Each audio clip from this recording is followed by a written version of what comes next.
Hello. Oh, I gave you a start then, didn't I?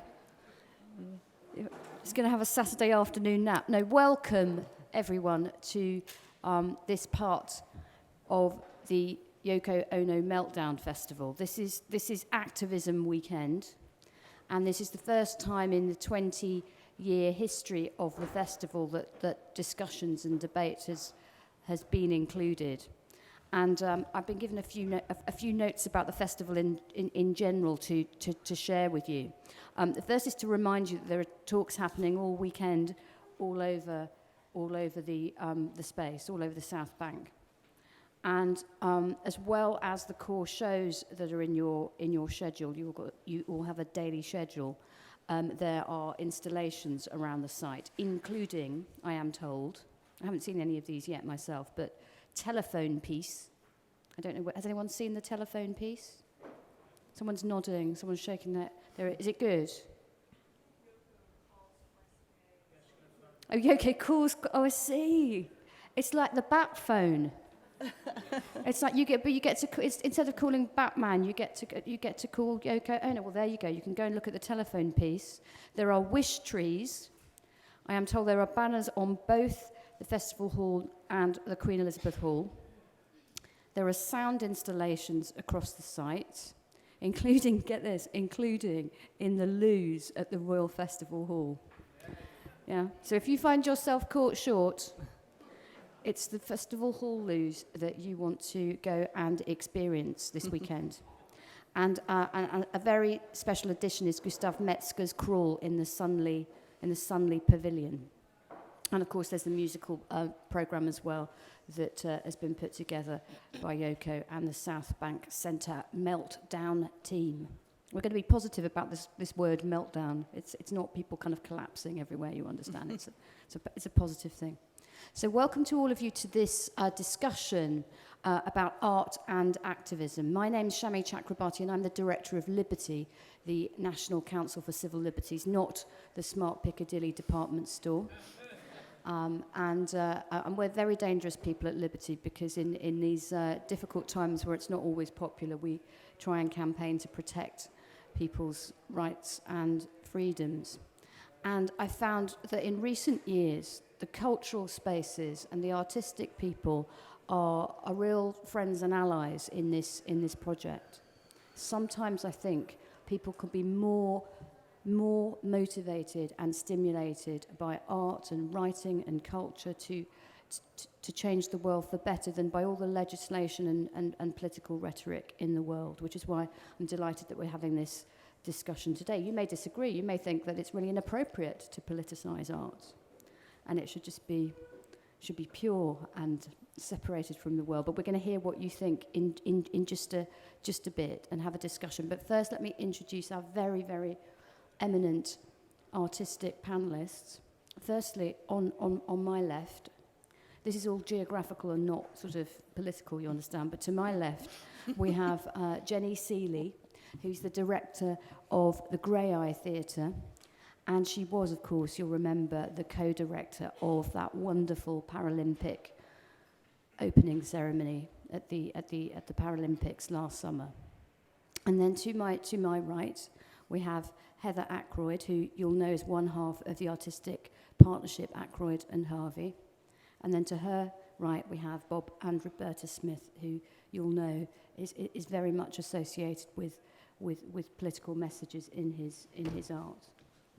I'm going to initially ask each of them to speak for 5 minutes, just to introduce their approach to the subject, their attitude to art and activism, the relationship between the two for them as artists.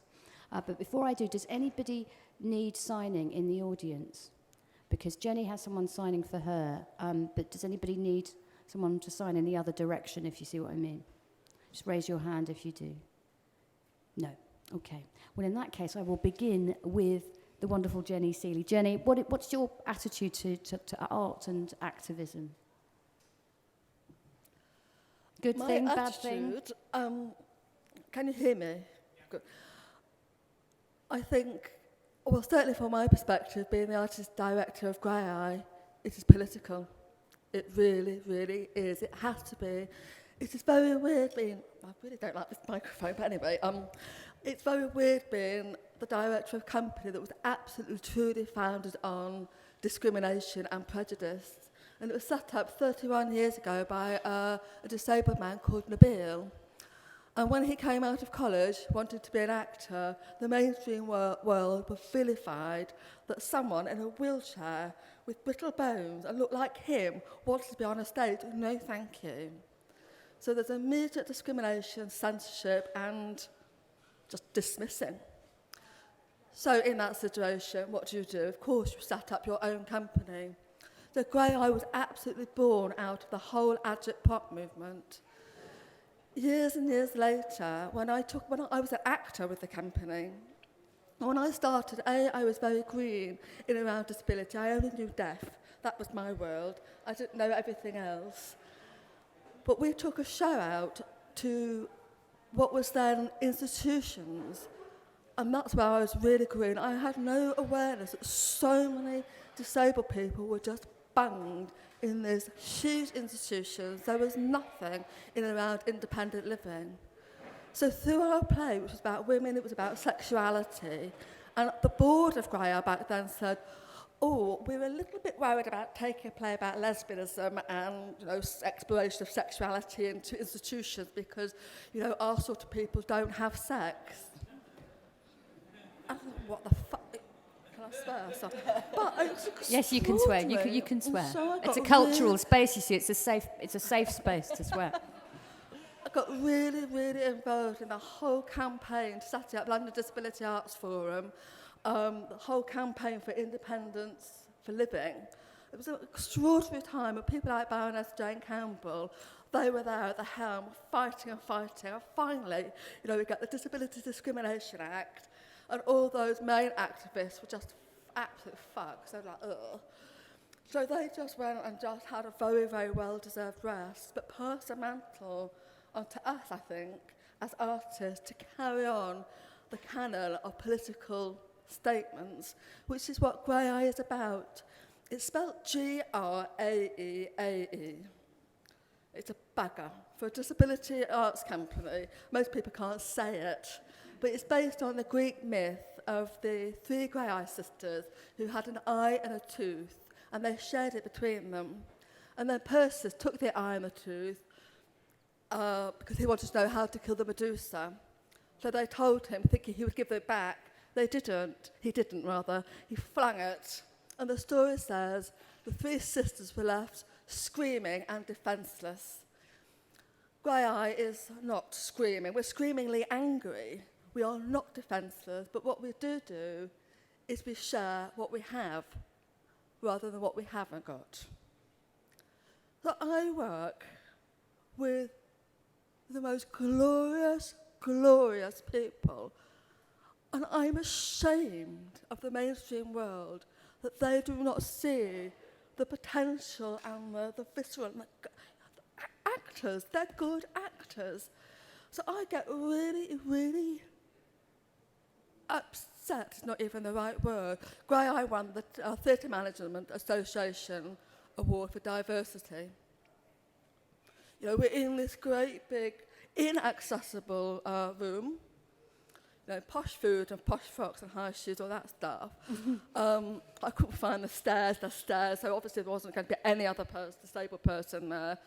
But I didn't go up the stairs, I hooked myself up, really, really gloriously, elegantly, and just said, I have got this award because I work with the people you dare not work with. And I do think I am the only director in the whole country, maybe the world, that's absolutely hell-bent on closing my company down. There should not be a Graeae. Deaf and disabled people should be in and around TV, radio. I think you get a round of applause for that, don't you? I'd like to shut my job down as well. We have that in common, I think, Jenny. I'd like to shut Liberty down as well. Mind you, the government would like to do that too, so let's not go. It's too dangerous. Let's not go there. I want to say also that I'm very proud to remind you that Jenny and her company also got a Liberty Human Rights Award here at the South Bank Centre last autumn. Not quite so many posh frocks, you understand, but it was heartfelt. Can we come back to you once the others have had a go? to talk about my next show. We'll come back to. I promise you, we'll come back to your next show. I will not let you down. And so the next introduction is going to come from Heather Ackroyd. I go for vintage dresses and old boots. As Shami says, I work with Dan Harvey, and we've been collaborating. We've been in partnership now for 23 years, and I really love that space. We live together, we work together, we have a family together, and we can bring two heads at times to some, gritty problems, either about making art or about the society we live in or the world that we live in. We also work with a lot of other people as well. I feel very, very strongly about that. I feel very, very strongly that I have no interest particularly in going into the studio and working away, excavating various different strands of aesthetics. I feel very much shaped as a person by the environment that I live in, by the people that I know, by the family I was born into. And I feel at times that a lot of our work is process. I'm not particularly interested in making the object, which brings about quite an interesting tension with Dan, because he's a very gifted object maker. He's quite an alchemist, to be honest. And, we often have this kind of tension about him making things in the studio and the way that our work brings us outside again. And I actually think that's very, very healthy. And we do make things. We've explored inorganic processes of growth, taken skeletons of fish, and we've grown crystals. We've taken a 7-meter skeleton of a whale. We actually flensed it on a beach. We spent 4 days stripping off the decaying flesh, and then we took the bones, cleaned them, and then crystallized them. We also work a lot with living plants. We are known for growing buildings. We often work with seedling grass. We've also been more recently working with trees.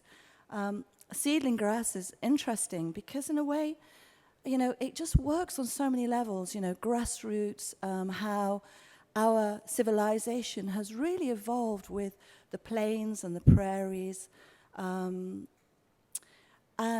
process, dynamics, change, transformation, decay, degradation, they're sort of part of the lexicon of our vocabulary. It's a territory we feel comfortable with.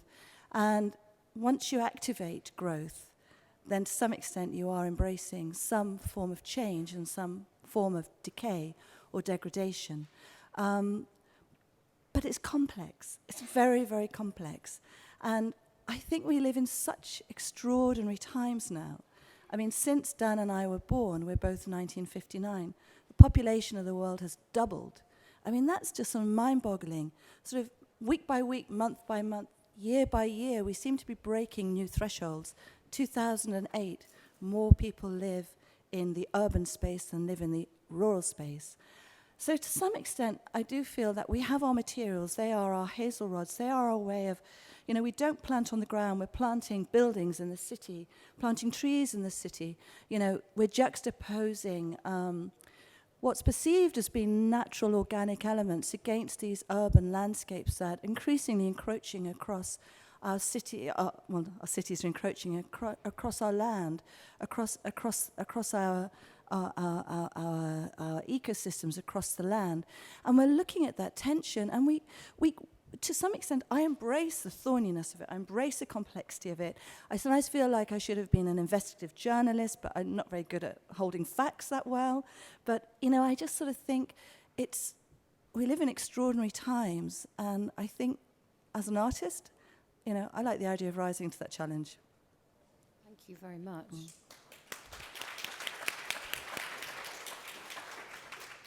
And last but by no means least, Bob and Roberta Smith. Thank you. Do you want to stick the letter to Michael Gove up there? Anyway, so I'm... Do you want to give us the gist? Because that's we can read it quickly. Yeah. So, I mean, really, I'm not much of an activist because I think activism is somehow about organisation and I'm an incredibly disorganized person.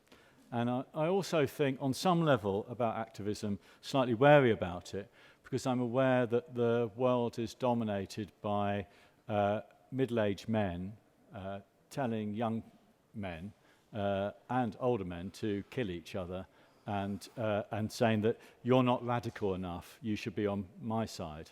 And so I'm very aware of a sort of slight thing where I think, actually, I don't want to contribute to that kind of telling people what to do. And a lot of what I do, or central sort of ideas of mine, are telling people to make their own art. And this is why I feel passionate about this letter, because I want everybody to have access to the arts in this country. And so I'm very passionate about the idea that everybody should develop their voice and their sense of freedom of expression, and that it shouldn't be the domain of artists, really. And so, and that kind of thinking comes out of the kind of space that I grew up in. I grew up in a family of three very powerful women. My two elder sisters who are feminists in the early 1970s and early 80s. And one of the key things I remember hearing on the radio was Hannah Arendt saying that men live on the earth, not man. So I've always had this sort of sense that actually the feminist discourse of that era and into the 80s was an incredibly fruitful and useful and exciting set of ideas, not just for women, but for all humanity. And the key thing about Hannah Arendt, which comes down to this kind of activism, if it is activism, is to say that Hannah Arendt said that, in a democracy, democracy should be performative, associative, and that they should be about participation. And so those kinds of ideas, saying to people that you have a voice and actually you need to express that voice, is kind of key to a lot of the things that I've done, thinking about Michael Gove and education, but also thinking about other things like Tower Hamlets selling this sculpture of Old Flo. Old Flo is a woman seeking sanctuary during the Second World War from Nazi bombs. And so it's a really powerful piece of sculpture. Politicians like people to forget about the meaning behind things, and especially art objects are very vulnerable to people forgetting about them. And so a lot of what I've done is tried to bring up that idea. And then the other thing is I also think that people have a responsibility to turn on the news and listen to what's going on in the world. And if you are somebody who feels that you're stuck on a stage, you have to actually engage with the world. And so part of that dynamic is sort of to do with that. Thank you very much. Thank you. I'm conscious that all three of you have spoken as if you feel it's very much a personal responsibility, not even that much of a choice to express to some extent your thoughts about the world through your art. But have you ever been criticised for it? Have you ever had people at any stage in your careers say, well, you should just get on and do the art and not be so angry and not have such a political message in it? To me? To all of you, really. Well, Graeae is constantly criticised if we do a play that is about the experience about being disabled. Audience might say, oh, we don't come to the theatre to hear about what's wrong with you. It's not very palatable. So if we do a different sort of play, Shakespeare or whatever, it's like, should you people be in those sort of plays? I can't win either way. But on that note, and I don't give a damn actually, but you are all coming on the 21st, 22nd and 23rd of June next week to Island Gardens, because everyone has been asking me about the legacy of 2012. Do you know what it is? So I had all those artists in that stadium making a really big statement with Alison Lapper and Spasticus Autisticus there. And the legacy is silence. A phone call from Channel 4. Yes. Jenny, well done, fantastic show. You must have met lots and lots of deaf and disabled artists. Do you want to put some of them forward for our fantastic production, The Undateables? Is that the legacy of 2012? I don't fucking think so. So, also, with Arts Council cuts, thinking I can't make a show this year. I have raided Graeae's reserves. And we will get criticised for this because, A, during the Olympics, Jeremy Hunt came to see our presentation, and I had the opportunity to say to him, you do realise, don't you, Jeremy Hunt, I managed to not say the other, it's very good, that war makes more disabled people than anything. And he just smiled and went, yes, I know. Oh. So there's quite a few amputated ex-soldiers in my show, so I've started working with them. Then other members of my team who are fighting for independent living because all the benefits are being cut. So the star of my show, my queen, who sacrifices herself, it's all in around the Rite of Spring. But she has been told that her PA can come in first thing in the morning, she have a wee then, 12 o'clock she can have another wee, and at 5 o'clock she can have another wee. Excuse me. Everything about our show for 2012 was based on the Declaration of Human Rights, and I'm carrying that through. And if it's unpalatable, I don't care.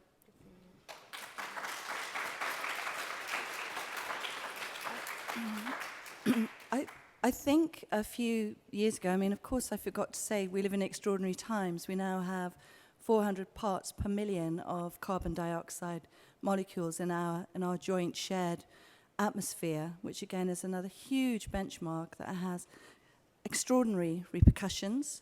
I have heard art cannot affect political change from both artists and non-artists, and I think this is really interesting. Can it? Can't it? I mean, it has to be, I think it has to be prized open to some extent. So perhaps one of the most obvious artists to discuss is Joseph Boyce, who is regarded as one of the leading artists of the 20th century and was also part of the Fluxus movement. And he also set up the Free International University of Dusseldorf, the German Student Party, and was always looking for the point of friction between art aesthetics and political, between art culture and the political state, the political vehicle. He died in 1986 or 1987. In 1982, he did an extraordinary artwork, really, I think, an incredibly generous artwork called 7,000 Oaks. And in the German city of Kassel, where every 5 years they have this huge international art event, he had 30,000 basalt markers tipped by trucks into this huge sort of square outside the place where much of the artworks were happening. And he sort of said, for the beginning of the 7th documenta, I have no interest in being in there making art. I want to be out. I want to be sharing the stories and the problems. I want to hear what people have to say. And he said, I want to plant 7,000 trees. So he planted the first tree, and then the basalt marker identified that. So you had the old volcanic stone, ancient, formed under extraordinary heat, and this tree.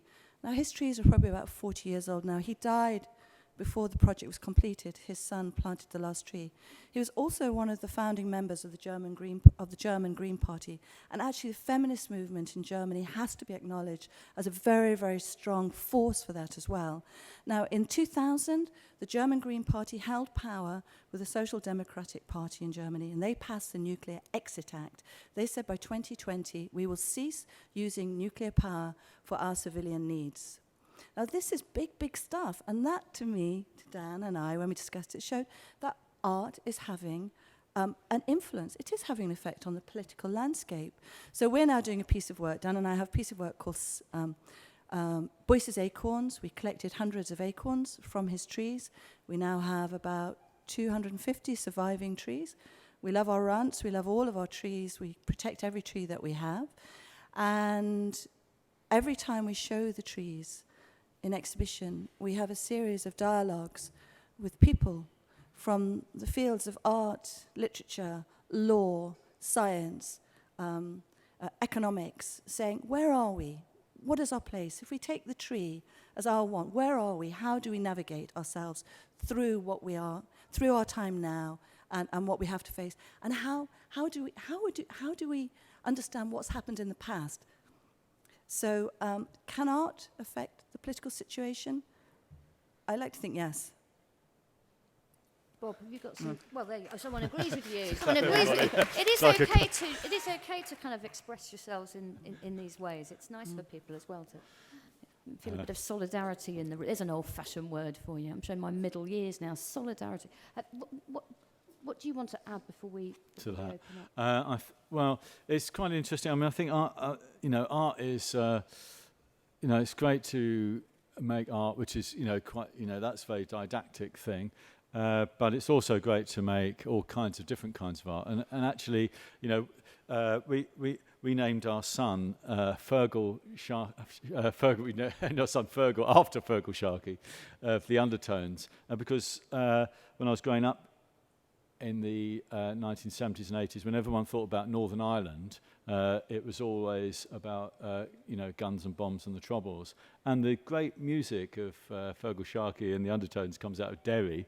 And actually, it's about teenage kicks and being jealous of your favourite cousin, and actually that was a very, very powerful political statement, because it said, actually, we, the kids of Derry, we're not interested in your, you're not on our side, you're not on my side, sort of thing.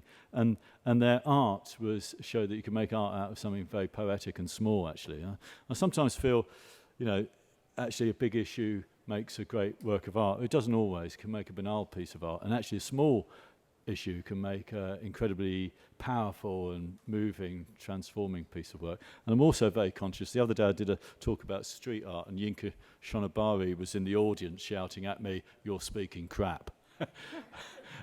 And today there's also an amazing artist, Gustav Metzger, who's, if anybody knows about these things, Gustav does. And so it's very...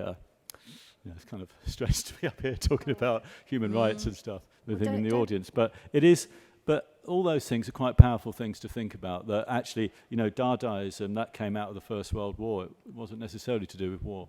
So it's quite interesting to think about how the business of just making art and being creative is actually itself a political act. Absolutely. I do think it's time to, you've all been very... very attentive and patient and at times warm with the applause, but now we want you to contribute to the conversation, and there are some microphones being wielded by the hosts in the red t-shirts. There's a gentleman at the front with a flamboyant, expressive shirt.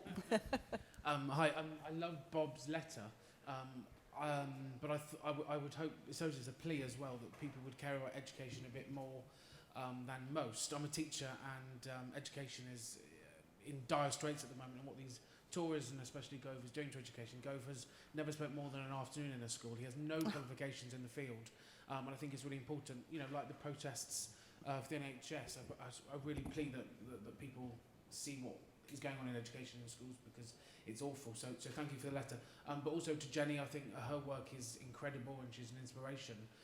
She touched on the stuff around what's happening to people, disabled people, and I wondered whether you could talk a little bit more about how government cuts and austerity is affecting disabled people in general. I know that crimes against disabled people is on the rise, and I was thinking about what we can do in terms of helping those disabled people, and how activism can relate to those. Okay, before I get Jenny and other people to respond, can we get a few other points? Gentleman in the black on my right.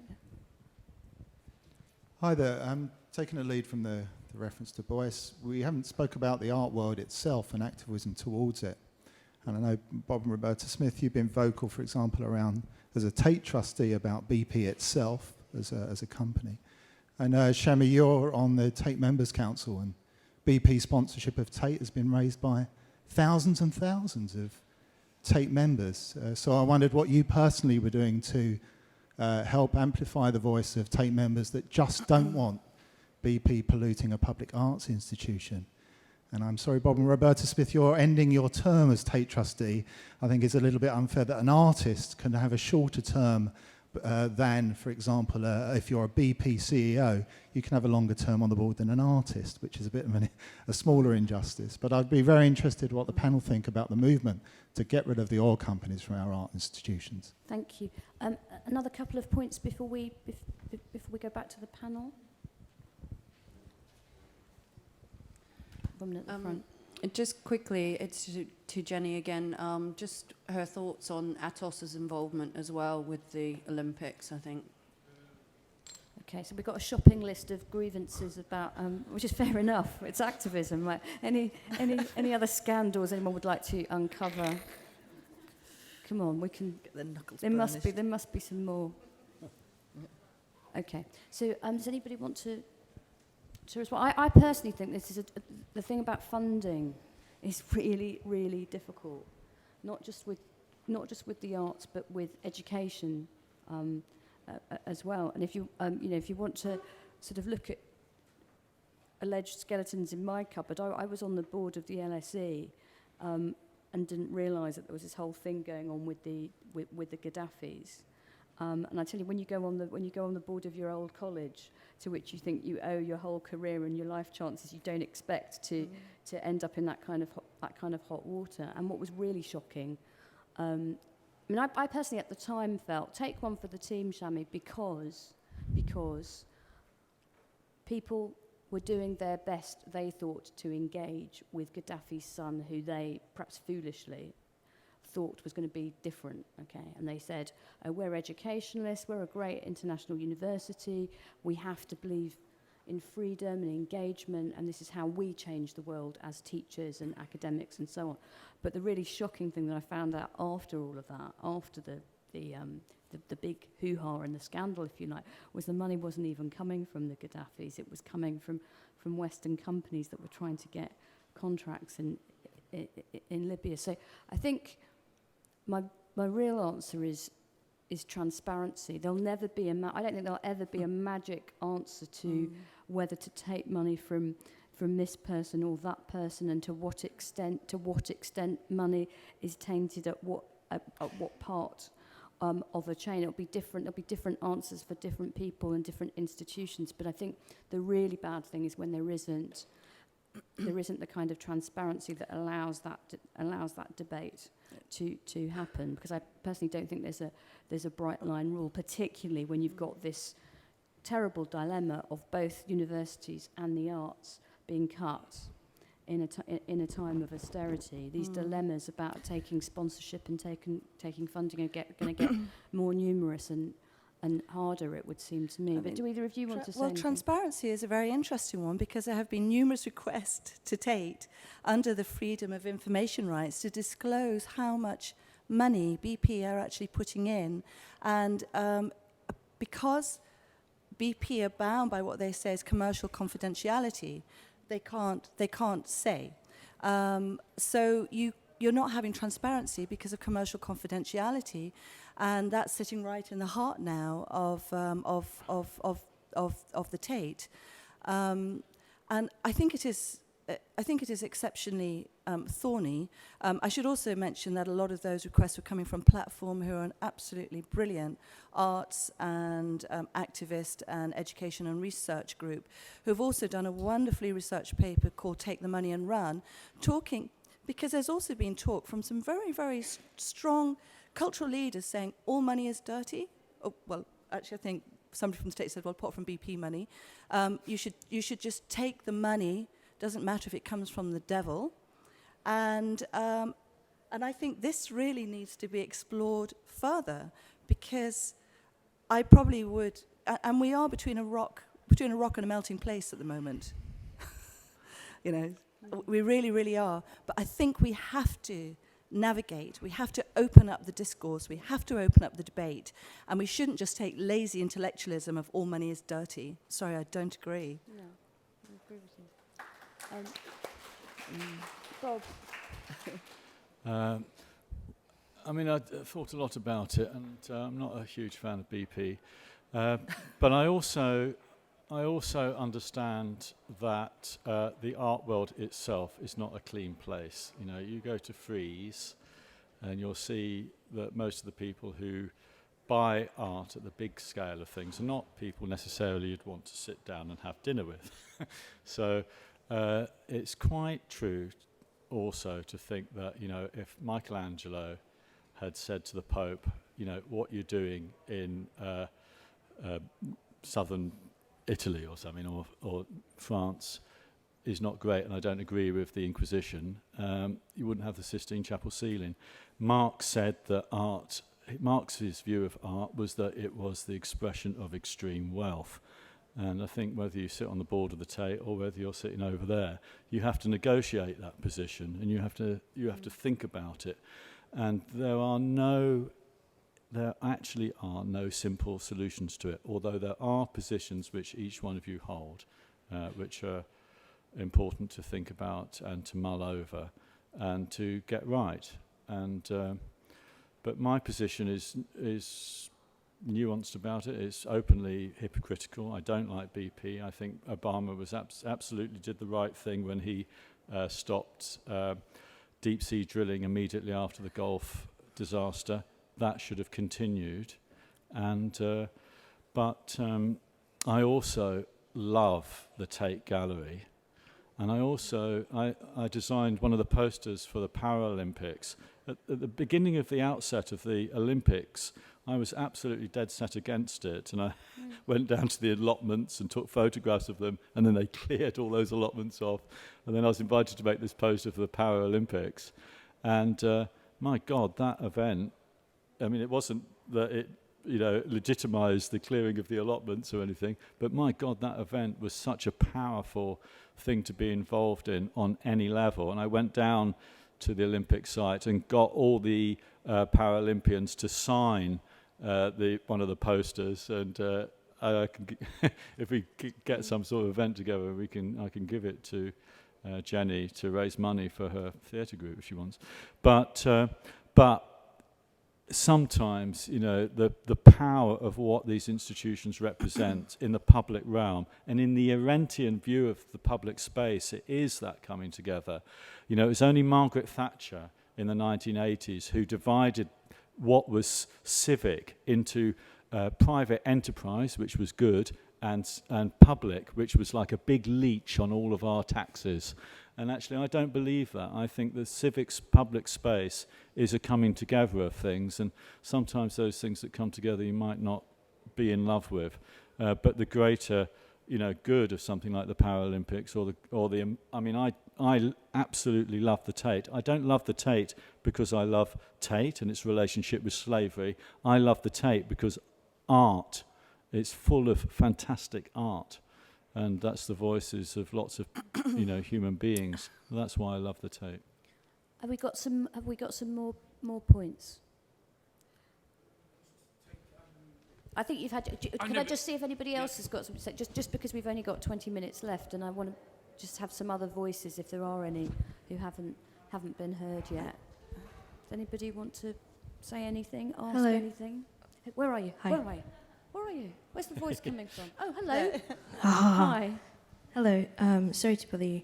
No, don't. Oh, goodness. Sorry, No, I was bother us. wondering about art as a means of communication. Right. And do you think it's not more important, or do you think it's your duty, or to communicate with politicians as an artist on behalf of people, or to communicate with people and incite them to move for themselves? Very, very interesting question. Thank you for bothering us with that one, Madeline. Thank you. So self-deprecating, but such a good question. Is the role of the artist to inspire the people, if you like? And I know what Rob's going to say, because he's going to say, the artist is the middleman. Get rid of the middleman. Everyone will be an artist, and everyone will be. That's what I think he's going to say. But I shouldn't. It's not for me to speak for him. You understand? He speaks so well for all of us. Is it the role of the artist to inspire everybody else to take political action, or must the artist take direct political action? Or is it a combination of the two? I don't know. I'm going to ask the artists. I'm an activist. I have no artistic talent, so I don't have that particular dilemma. But Heather, what do you think? Well, I don't sort of see it from the. I don't see it that way round. I suppose if I'm being honest, I have the very strong communication with Dan as my sort of working partner, which is shaped by a lot of stuff that flows into it. But essentially, we're always sort of like tussling and working things through our imagination. So first and foremost, I think it's about trying to keep the imagination alert and alive, you know. I mean, I sometimes describe artists. The reason I love being an artist is that I feel, and I'm willing to be challenged, but I feel as though I'm free-thinking, free-ranging, and can be a free radical when I need to be. But at any one point, we're working on maybe 6, 7, 8 artworks now. That's what we're actually doing. We're 8 artworks in various states of developmental progression. And then, you know, decades now of work behind us. And some of the pieces are really nuanced. They're almost hermetic. And you wouldn't ever ascribe a sort of a political position to it or an activist position to it. And other pieces, I really feel, are somehow you could identify it more. You could identify it more within a political or a legal or a societal framework. And for me, that's very, very important, that there's nuance, that it works together as an orchestration. But it has for me to be about the imaginative space and how that starts to give rise and manifests itself. Increasingly, I think, well, I've always loved performance. I really enjoy engagement with people. I love engagement with people's ideas. I love engagement with the complex issues as well. So yes, you know, I don't know many politicians apart from some of the local councillors where I live. But just to push you a little bit, because occasionally that's what I'm supposed to do. Just occasionally. Yeah. I know it's not that kind of debate. It's a nice arty discussion rather than, you know, it's not question time or anything like that. But is there ever a moment for you when your artistic expression just isn't direct and speedy enough, and you literally want to be out on the street with a placard, or you literally want to, you know, sign a petition, or, you know, something that's just so immediate? Yeah.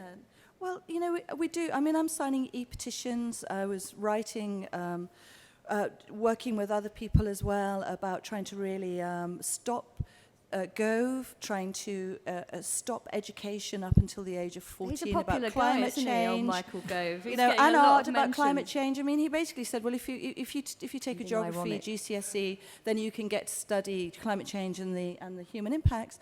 But he said, don't worry, we talk about methane and carbon dioxide in the science bit. But I'm sorry, they completely stripped out any mention of sustainability, any mention of interdependence, any mention of renewable energies. It was excised. We have a letter that effectively shows that Michael Gove thinks it's propaganda. Climate change is propaganda. Now, for somebody who's trying to drive a fact-based education, what an insult to the brilliance of our scientists. You know, I mean, where is he coming from? I mean, it just leaves my jaw dropping open at times. Jenny, I'm going to come to you on that same brilliant question from the floor about the role of the artist. You know, direct action or inspiring other people, or a combination of both. I'm going to answer all of that in a higgledy-piggledy way. You do it any way you want, baby. This is this is free speech. You can, you know. Just thinking about what you've just been saying. On Monday, this last Monday, I was at George Green School working with those young people because it's right next to Island Garden where the show's going to be on, and they are exploring the UN Convention of the Rights of the Child. And they've created a narrative in and around child soldiers. It's all through drama. Oh God, and their teachers were so passionate, and the kids were just coming at me with stuff that they're exploring, or what they feel, and this, and it's all through drama. And I was like, can you remember the various articles? They went, oh no, but we can show you. So suddenly, the minute I asked them to remember something, their confidence went, but up on the stage performing, they were. And to take that away from those young people is inhumane as far as I'm concerned. That's another Gove. But art has to inspire. Well, it doesn't have to, but it's brilliant when it does. I'm just thinking doing Spasticus Autisticus when we started doing our big Ian Jury musical 2 years ago. this young boy came up afterwards and said, "I've got to speak to John Kelly," who's our lead singer. And he came up and he went, "John, I'm 12 years old. I'm autistic." And John said, "I'm John. Look at me, I'm in wheels." And he said, "No." And his dad said that's the first time he'd ever claimed himself as being autistic. And that young man is now, and he's so clear, not only about his path, he wants to be an actor, of course does, all good people want to be an actor, but he is very, very clear about being a young disabled person and what his rights are. And that can only be good as far as I'm concerned. Maybe it's only one person in the audience, but that young man will make a difference in his life and for other people. The ATOS thing, oh fuck, I had the most horrible, emotional, personal, for me, it was painful. I got a lot of hate Facebook messages, a lot of hate emails, and a lot of hate posts from the wider community. And it was always a question that press asked me for every press launch, not about the art, it was about that. And the only way that I could justify it is, Danny Boyle's show was big money, our show was weeny money. And because the wealth of our volunteers and professional cast were, huge amounts of deaf and disabled artists, we had the human rights bang in the middle of it, and we were making a statement in around the right to be disabled and the right to be seen throughout the world. And we had Spasticus Autisticus, and we were reclaiming it as a disability anthem. I know it's a bit of maybe it's very, very naive of me to think that absolved me. I don't mean quite like that. And so I suppose the way that I've got to keep thinking about Graeae is, I'm constantly fighting ATOS because of the cuts that are happening to some of my artists, about, their bedroom tax, their transport, whatever. But Graeae will always find a way to make sure that those artists can get to work, because I need them. We don't need great big fancy sets, actually. I need them. And I think but if more companies were to employ disabled artists and work with that ethos, there's more messages that get spread out there. I think that is the best way to help. Okay. And I think what I'm struggling with the Arts Council cuts is we're so clever at Graeae circumnavigating it. If we get anything wrong with access, we get bollocks. And I'm thinking, excuse me, you're not talking to the National Theatre that do one signed interpreter performance per season. We do every one of our shows is interpreted. Every one of our shows, every single performance is audio described. Don't have a go at me. But while we're circumnavigating that, it's taking away from the opportunity for us to constantly have a presence in schools. And that's for role models for deaf and disabled young people, but it's also role models for non-disabled people to start to think about disability. There's so much fear around disability because everyone knows someone who's disabled, and it's something that can happen to any one of us at any time. So there's a barrier. Okay. But those sort of barriers have to be unpacked from a wee age. I don't know what Look, you were on a roll, and I didn't want to stop you. And Bob, you haven't spoken for a while. Well, I think it's about engagement at all levels, and we're doing this thing called the Art Party in Scarborough on the 23rd of November, which you're very welcome to come to, where we're going to. We're trying to make a new curriculum. So we're asking people, what was your first experience of art? Mm-hmm. Why do you think art's important? And then what would you like your child to study at school? And we're going to curate that into a kind of curriculum. But I think on some level it's about engagement. And I get conceptual artists who contact me and say, you're using colour. If you use text, you do not use colour. What do you say? Is that right? I do get that. And also, so I sort of think sometimes very rarefied political positions and theoretical positions, aesthetic positions, they can be about social control. Yeah. And if you are about trying to, on some level, raise the arguments and talk about them in an open space, you have to deal with those aspects. You have to deal with the social control of things. That's so interesting, Bob, because one of the reasons... When I first became Director of Liberty, it's nearly 10 years ago, a lot of the invitations I'd get to go and speak would be from, come to my trade union meeting, come to my, local party association meeting, very much in the rigid political space. And then I think maybe it was because of the Iraq War. Anyway, something changed. And suddenly I got more and more invitations to come and speak in places like this. And members of the public coming in really quite large numbers to wherever, the Royal Court, the Tate, the British Museum. And I got the feeling that maybe the cultural space was a kind of safer space to talk about difficult issues and not feel there's a right answer and a wrong answer and you don't have a voice. And so it's really, I don't know whether it's sad or predictable that you're saying even in that supposed kind of lovely freewheeling artistic space, I tell you, the art world is full of hierarchies that you can't challenge. It is, yeah. No, but do you think then that in the Iraq, when the Iraq War happened, and really lots of middle class people who were sort of liberal minded got a bit betrayed by Tony Blair because we all voted for him, right? Or I did anyway.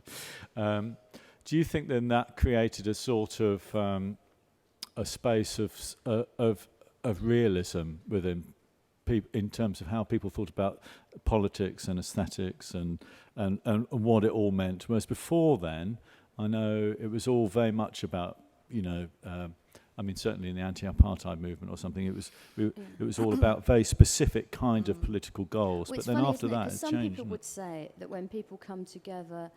Some people would accuse me even, because I'm not a party political campaigner, I'm a human rights campaigner in a sort of cross-party space. Some people would accuse me of anti-politics. They would say, what is this, all this nonsense human rights, why can't you just come out and pick a team and then I would say, no, life is more complicated than that, and we have to try. And if you believe that human rights are as fundamental as I do, you've got to try and encourage respect for them across the democratic spectrum, and that's the job I do. But I think that some would accuse, just as some would accuse you perhaps of not being pure about your art and polluting it with politics. Others might say. That going to a cultural space for this kind of conversation is anti-politics, and everybody here should right now be in a political meeting and should be joining a political. I don't agree with them because I think we need these kind of debates everywhere, and we need different language and different inspiration and different colours to to work with. But I don't know what you think. I just think it's it's evolving. I sort of think that there's that space, that cultural space is evolving, and I think it should be up for grabs, and I think we should all get in there and sort of help shape it as we feel it needs to be shaped. There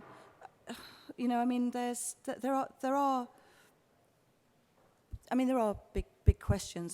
To go back to, for example, human rights and the environment and ecology, I actually don't think you can separate the two out.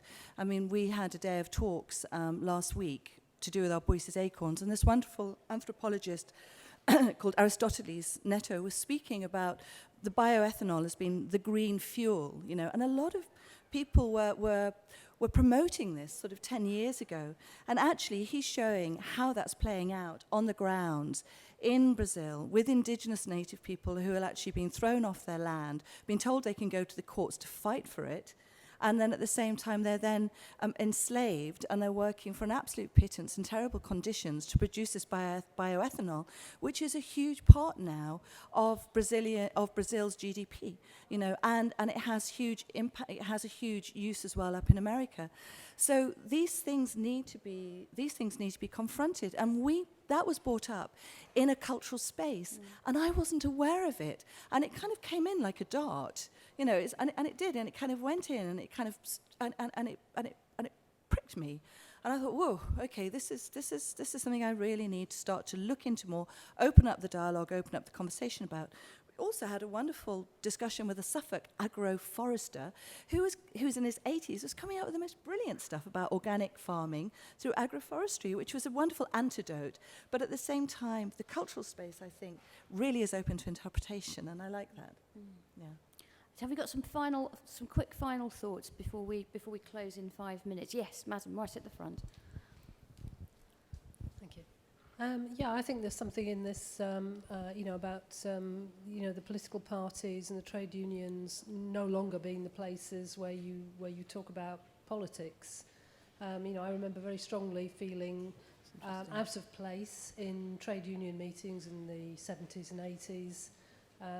Because they're very patriarchal. All they were concerned about was their wages or improving their wages, and they weren't concerned about working conditions for their colleagues, for women. I work as an artist, and I've always been an activist, and I hear a lot of chatter in the art world about whether politics should be in art or art should be in politics.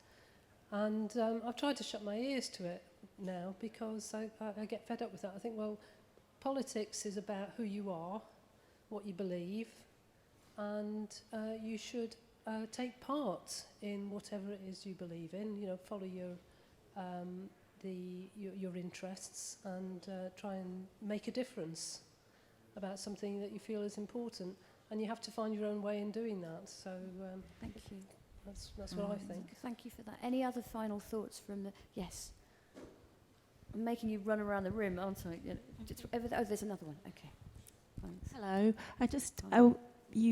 Shami, you said cultural space is a safer space to talk about political issues, or you suggested that anyway. And I wanted to share an experience that I've been working on a photography project in Jaffa, which has presented the lives of Palestinian citizens of Israel to the Jewish citizens of Israel. And the experience of that was definitely creating a space where actually very highly political issues were raised. But it was in that context, it was in fact one of the only ways that we could raise those issues, and which we did, I think, and also the people I was working with felt very successfully. So you think it worked? It was an incredible. It was very, in a sense, confrontational. But the space, as an artistic or creative space, was a completely different one. Wonderful. So I just wanted to respond to what you said. Thank you. And any other final comments from the floor before I give a final word to each of our artists up here? No? Okay, well, I'll go in the opposite direction this time, if I may, and start with Bob. I think it's great to hear that. Yeah. I think, just one other anecdote very quickly is that, the Tate did this piece with Ai Weiwei with the sunflower seeds. That really upped the ante for Ai Weiwei, and they imprisoned him basically because of that piece. I mean, they had other reasons, the tax laws, but actually one of the reasons which is very important to think about if you're interested in making art is because people all around the world are being locked up and imprisoned for what we all do every day. And one of the key champions of Ai Weiwei, it's a bit strange because he's been given a knighthood today, is Anish Kapoor. And I did this crazy event where Anish Kapoor recreated the Gangnam style video as a sort of homage to Ai Weiwei, because he had done that. It's a very complicated sort of mad story. But the two organisations, the two defenders of art in that context, were not the Arts Council. There was no galleries. It was Index on Censorship and Amnesty, and it tells you something very fundamental about art. That it is, whatever you do, whether it's political or not, it is about freedom of expression. Yeah, it is. Yeah. Final thought from you. Oh, final thought. I absolutely take on board. The scientists who are saying we really have to move away from fossil fuels. I think the science is 100% credible. And I think institutions need to start to move away from funding from Shell, BP, across the board. And I think society needs to be encouraged and given incentives. I think the politicians and the governments and the corporations really need to do what is necessary. I say that knowing that the British government has got something like nearly $600 billion wrapped up in fossil fuels, that over the last 3 years, the subsidies to fossil fuels from the G8 nations have increased by 30%. Renewables are doing pretty well as well. But we have to know who's holding the strings of the kite here. And, I just don't think we should berate ourselves for flying for an exhibition. I don't think we should berate ourselves for our fossil fuel lifestyle. We're still being sold it down the line, and I think that's what we have to question. Thank you. Jenny, a final thought from you, or a final plug for your work, or anything you want to say, really? Oh no, my mind is all over the houses, but I just keep thinking I've been working with 6 soldiers. Some got blown up. I've been working with 6 soldiers. Some got blown up a long time ago. Some very recently. And in the event of one of my Paul Burns, who died on Friday, he was going to be in the show. He was the only surviving member of Warrington Point.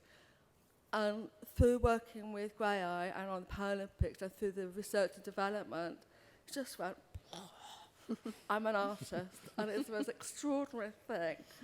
And the boys just said, Jan, what we want to do with you is we want to make a monument to the living.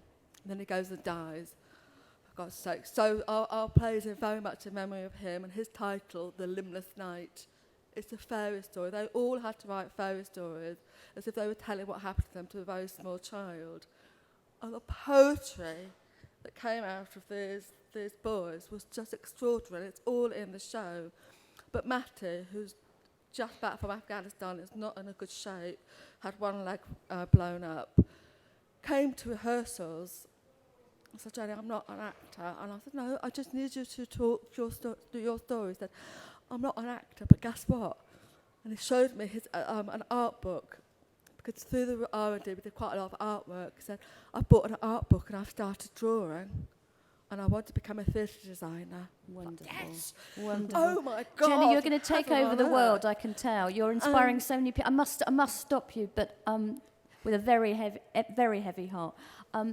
Thank you all so much for being such a wonderful way to spend a Saturday lunchtime. I hope that you'll have a quick look on Liberty's website. My colleagues kill me if I don't say that. But also go and look up the great work of the artists on this panel, and do enjoy the rest of the festival. I'm to tell you that the next session on this stage is at 3:00, and it's technology and activism. So that will be an interesting foil to what you've just heard. Thanks again, and enjoy the sunshine. Thanks. Thank you.